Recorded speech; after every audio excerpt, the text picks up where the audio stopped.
about stopping any services. What it was about how much those things were costing. We didn't have that information. Well, as you can see in this budget, we do have that information now. So now the truth comes out. The money was there all along. She leaves, and suddenly everyone's like, oh wow, look what we found. And of course the money was their Napoleon got himself a raise.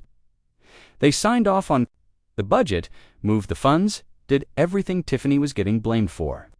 Turns out, maybe she wasn't stealing, maybe she just refused to show her hand. And now Napoleon's sitting there like, wait, did she really not do anything? Yeah. Now you learn about transparency, huh? Napoleon, the lesson for you is simple. You want to be transparent? Try being honest first. You want to act like you're different from Tiffany? Then stop doing the same shady stuff with fancier words. Saying you're translucent doesn't change the fact that you're still hiding things. The only thing see-through right now is your playbook. Don't act like you're the hero when you're just remixing the same game plan. Yo. It's your girl J9EVJ. Ahead and smash that like button. Hit subscribe, share the video, and drop your thoughts in the comments. Now listen, at that latest Thornton Township meeting, folks were saying the board sounded defensive and all that. But to me, it felt like business as usual. What really stood out wasn't the board, it was the people. The residents came up and said some wild things, and I found a few moments that had me cracking up. But overall, pretty standard mess now.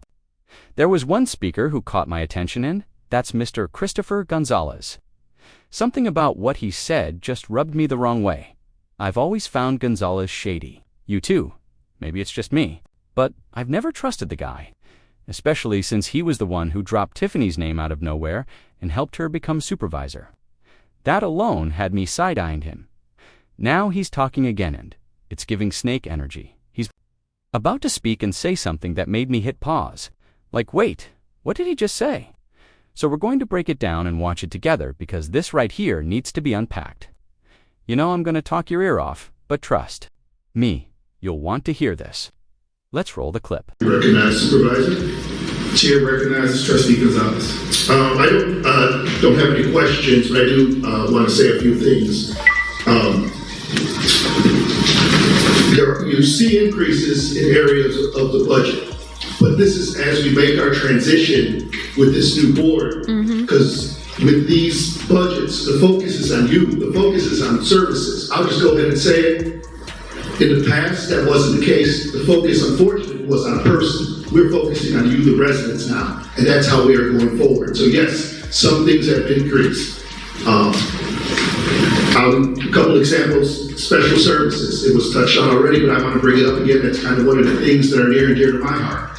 That helps disabled citizens or disabled residents with various things, whether it be recreational or things in the home. Those were things that just unfortunately fell on the wayside in the, just the past, what we've been through. So once again, the focus is off of promotion and more on services. Seniors, another part of the township that's near and dear to my heart. Once again, it's bringing more services to direct to our seniors. I was an employee. Okay, so here's the thing. I already knew this. Tiffany never liked telling anyone anything. She took it as an insult whenever someone asked her a question about anything. It was like, why don't you just believe me? That was her vibe. And on top of that, she loved hiring people with criminal records. She used to call it second chances. But like, does your entire staff need to be made up of criminals? Why surround yourself exclusively with people who all have records? It just felt off. A weird choice. Then she'd expect us to just sign off on the budget without seeing anything. Like, what if the whole budget is just money going to her? Nobody knew. It's like she didn't want to tell anyone anything ever. So now the narrative is all this drama happened just because Tiffany kept people in the dark. They didn't know the budget. They didn't know the finances. But now that she's gone, suddenly the money's there. Now Napoleon gets a raise. Now people get to see the budget and make real decisions. So what does that mean? Are y'all saying Tiffany wasn't stealing after all? That she wasn't corrupt? Just selfish and secretive? Like, is this a case of someone being a horrible leader, but not technically a thief? That's what it's sounding like. Because if there's money now, there was money then. I heard her say it 100 times. We have money. And when people asked to see it, she'd just say, "No, I don't like you." So was all this just because she refused to be transparent? Because if they were supposed to see the budget, and she was hiding it not because she was stealing, but just because she was defensive as hell, ... That changes things. I'm just saying explain that to me, because now we're able to move forward. We know what we have. We know what we're spending, and that's what it's about. Doing more with less. I was never trying to cut services.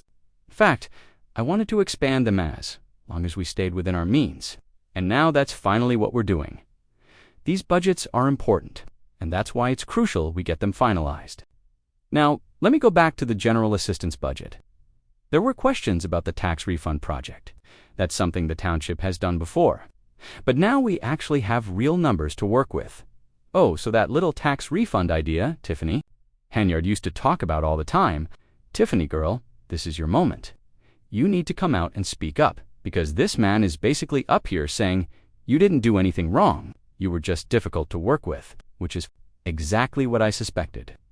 Actually, I knew most of your problems came from being stubborn. You acted like, I don't owe you an explanation.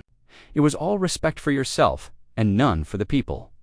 And when you do that long enough, it creates reasonable suspicion. If someone keeps hiding the financial records they're supposed to show, just keeps saying, I don't have to show, you, of course, people will start to think something shady is going on. They'll wonder, what are you hiding in that book? Even if they don't suspect anything at first, eventually they will, just because you're being so secretive. You caused that suspicion, whether you meant to or not. But let me be clear, that doesn't mean you can't gloat a little now. It doesn't mean you can't come out and try to sell those imaginary books you've been hyping up. We both know there is no book, no pages, nothing. Only you would try to sell a book that doesn't even exist yet. That's how I know it never will. If people ever get anything, it's going to be a single folded page, a bologna sandwich of a book front, back, and one sad little page in the middle. But if you want to come out and say, see, I didn't do anything wrong, they just wanted to tear me down, then do it. Say they took everything from the people just to punish you. Tell your story. Come on back, girl. I'll back you up. At least when it comes to this Gonzalez situation, pinky promise. I got you on that one. But seriously, Gonzalez needs to stop talking. He's exposing himself right now, and everyone's looking at him like, just stop, he thinks. He sounds smart, but he doesn't. In the past, they'd just throw out the idea.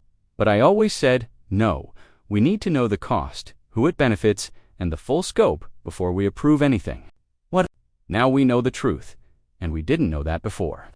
So that's how we move forward, not just as a board, but alongside you, the residents. I could go on forever with examples, but imagine what's going through Napoleon's head hearing this, like, wait? So Tiffany didn't technically do anything illegal. She just refused to share information, and all this fallout came just from that. If that's the case, Napoleon's probably thinking, what are they going to do? To me, like she got dragged like that for just stonewalling. What happens if I do the same or worse? Here's your lesson, Napoleon. Transparency. Be clear, be translucent. Be so see-through, we can spot your insecurities. The supervisor actually gave some great examples on this. But at the core, it all comes down to communication. Not just among board members, but between us and the residents. Back and forth dialogue, questions and answers. And thankfully, we're finally working on that after 63 days. I compare it to dating. When you're just getting to know someone, you learn each other's habits, and from there, you move forward. Unless you're trying to flirt with Napoleon, who, by the way, is married. So calm down. This ain't Tinder, anyway. We're all learning how to work together, residents included. That's the honest truth. Now, here comes the wild part. Don't worry, y'all. It's different now. Now, I'm going to do my job. Excuse me, sir. You admitting that you haven't been doing your job until today? Are you really up there confessing that you were just flexing on Tiffany while still cashing checks from taxpayers? So all this time, it wasn't about serving the people. It was about your ego. And now today you've finally decided to do the job you're paid to do. What you think you're saying, Chris, is not what you're actually saying. You sound ridiculous. Please stop talking. But yes, thank you to the supervisor, the board, and the staff. And shout out to the residents who asked questions. Keep asking them. You deserve answers, Evan, if we don't always like them. That's how this should work. No more dodging. We're finally getting the info we need to make decisions that aren't based on vibes and rumors. And that's the bottom line. Communication both ways. Simple as that dot, that one guy clapping. Yeah, that had to be his kid or someone really close to him. Because let's be real, who else would clap for that nonsense? Maybe someone felt bad, like he'll be mad if nobody claps, and I'm here. So ... fine, I'll clap. But honestly, Chris, that was awful.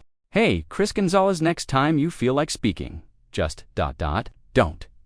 The last time you opened your mouth, Tiffany Henyard became township supervisor, and ever since, we've been stuck asking the same questions with no answers. This man didn't get his way, so now he's turned on Tiffany and found someone else's coattails to ride. It's not giving truth, it's giving opportunist. And seeing Maravent up there. It's weird, like she doesn't belong. Maybe she's not used to this kind of setting, which is why she sticks out like a sore thumb. These folks get paid to be here, but half the time they don't even know what they're doing. Or worse, they're there for reasons that don't sit right. I don't like it. It all feels ... off. Anyway, back to Chris. He thought he was dropping facts, but really, he just confirmed something. Tiffany didn't steal anything. She just refused to show y'all the receipts. And when she was finally out the picture, and y'all did see the receipts, everything checked out. The money was there. It was clean, no green slime, no missing funds. She just wasn't transparent, which is frustrating. Sure, but not criminal. So let's be honest. If you now know she didn't steal, say it. Because what y'all said wasn't just she was a bad communicator or she was selfish. No, you called her a thief. You need to clear that up. She might have been rude, controlling, and secretive. All facts, but that doesn't make her a thief. So which is it, Chris? Because you're mixing she was mean with she stole, and those are two very different things. And Listenov caught her lying too, no doubt. She's a BS artist for sure. But being a liar doesn't automatically make you a criminal. People have been running with the she stole narrative, and now it's looking like maybe she didn't. Let's see if anyone starts talking about that now. Maybe this little rant of mine will get someone to speak up. Maybe even Tiffany herself will resurface and stir things up, because if there was ever a time, now would be it. I know she's tired of us. I don't blame her. It was a rough ride. But she's built Ford tough. Unlike the one dragging that walker around town. Chilly, no. She spent 2 years talking about the same person. But the second someone calls her out for faking cancer, she's crying harassment and calling the cops. Girl, please. You'll remain nameless, just like you wanted.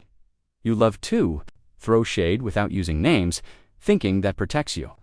But the law knows who you're talking about, Evan, when you're acting slick. Jedi knows it. We all know it. Something is not clicking up there in your head. Girl. Anyway, y'all behave. Actually, nah, I'm not going to behave. Just no. Absolutely not. But yes, Mama still loves you. Yes, she does. Period.